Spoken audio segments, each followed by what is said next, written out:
Hello, I'm Mantha Mehallis from Florida Atlantic University's College of Business in Boca Raton, Florida, the United States of America. I am happy to be able to present you with my study on the impact of cross-cultural differences on the success of women entrepreneurs. The purpose of the study is to determine if national cultural differences in developed as opposed to developing nations impact women's entrepreneurship. My research question was, how do cultural differences impact women entrepreneurs' ability to be successful in their own environments? My operational definitions are listed here, and those are basically taken from the World Bank's Doing Business methodology and OECD. The methodology for this study was using descriptive statistics in a non-random fashion, primarily metadata analysis of the literature from recent years. Cultural leadership profiles, which were based on those of Hofstede, that I focused on were Eastern Europe, which is high assertive, collectivist, gender equalitarian, not achievement driven, but pretty much equal male and female. Germanic Europe, high performance orientation, very assertive future orientation, more results than people oriented and really entrenched in rules. Nordic Europe, future-oriented gender egalitarianism, in-group collectivists, and males and females are pretty much equal in share power.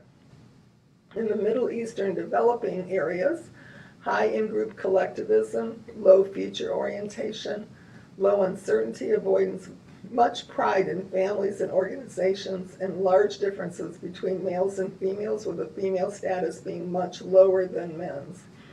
In the Anglo regions, high performance orientation, low collectivism, in fact they're high individualists, competitive results oriented, much less attachment to families and other groups.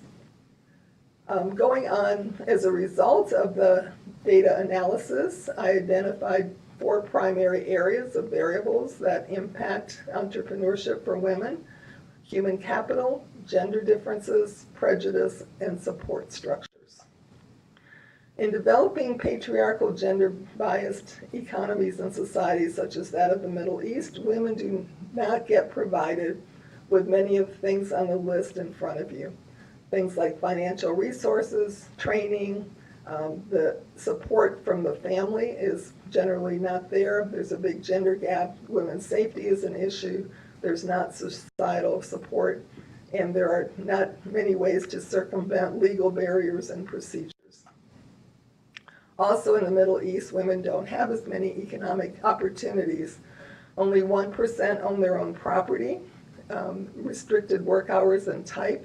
However, in Turkey, 30% of the females are in the workforce, many in CEO positions, as you see, 3 times the number in the United States. However, they still need family support for credit, and only about 1/3 have bank accounts. Women entrepreneurs in developing countries have become owners primarily due to necessity rather than in developed countries where they do it as personal desire for leadership and achievement. Women in developed countries have more access to education, legal protection, capital, and markets.